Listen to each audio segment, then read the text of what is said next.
I welcome you to learn English. I have written a letter. நான் ஒரு கடிதம் எழுதிவிட்டேன். இந்த சென்டென்ஸ் உடைய ஸ்ட்ரக்சர் நல்லா பார்த்து வச்சுக்கோங்க. have வந்திருக்கு, written அப்படிங்கிற வார்த்தை வந்திருக்கு.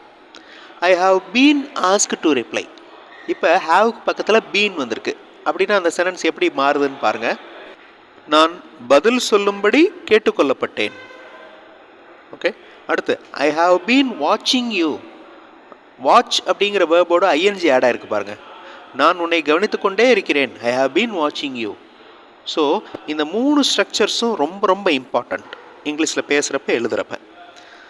Simple present tense, simple past tense, past participle. எந்த ஒரு வேர்ப் வேலையை குறிக்கும் வார்த்தை நீங்கள் தெரிஞ்சுக்கிட்டாலும் அதனுடைய பாஸ்ட் ஃபார்ம் தெரிஞ்சுக்கிறணும், பாஸ்ட் பார்ட்டிசிபிள் கண்டிப்பாக தெரிஞ்சுக்கணும்.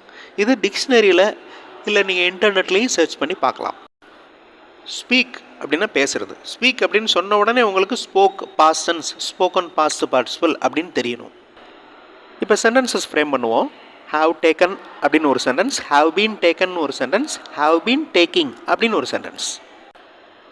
ஃபர்ஸ்ட் சென்டென்ஸ் பாருங்கள். They have given money. Given அப்படிங்கிற வார்த்தை என்னது? கிவ் அப்படிங்கிற வேர்போட past participle. Give, gave, given. அவர்கள் பணம் கொடுத்தனர், அவர்கள் பணம் கொடுத்து விட்டனர். We have seen an animal. நாங்கள் ஒரு மிருகத்தை பார்த்தோம். எல்லாமே ப்ரெசன்ட் பர்ஃபெக்ட் டென்ஸில் இருக்குது எல்லா வாக்கியங்களும். இப்போ பீன் ஆட் பண்ணால் எந்த மாதிரி வருதுன்னு பாருங்கள். You have been given money. உங்களுக்கு பணம் கொடுக்கப்பட்டிருக்கிறது. Okay, you have been given money. You have given money அப்படின்னா என்ன அர்த்தம்?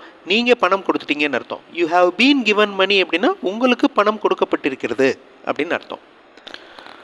Next, the students have been studying. ING add ஆயிருக்கு பாருங்கள் வேர்போட. ஸ்டடி அப்படிங்கிற வேர்போட ஐஎன்ஜி ஆட் ஆயிருக்கு. அப்படின்னா என்ன அர்த்தம்? மாணவர்கள் படித்து கொண்டே இருக்கின்றார்கள். படிக்க ஆரம்பித்தாங்க கடந்த காலத்தில், இப்போவும் படிச்சுட்டு இருக்காங்க, இன்னும் படிக்கிறத ஸ்டாப் பண்ணல அப்படின்னு அர்த்தம். the books have been sold. புத்தகங்கள் விற்கப்பட்டிருக்கின்றன. have பார்த்தோம், இப்போ has.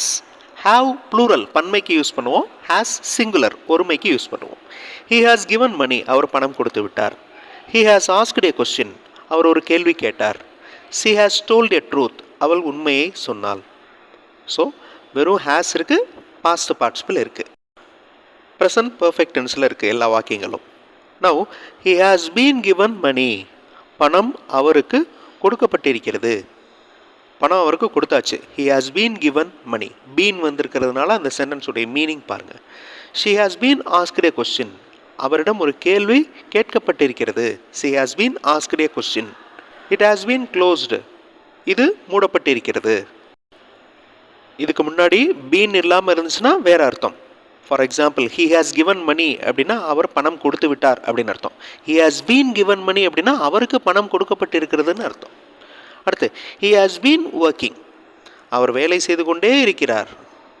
அதாவது வேலை செய்ய ஆரம்பித்தார் கடந்த காலத்தில், இப்போவும் வேலை செஞ்சுட்டு இருக்கிறாரு, இனிமேலும் வேலை செய்வார்னு அர்த்தம். he has been working. present perfect continuous tense இந்த tense. she has been driving a car. it has been running. இது ஓடிக்கொண்டே இருக்கிறது.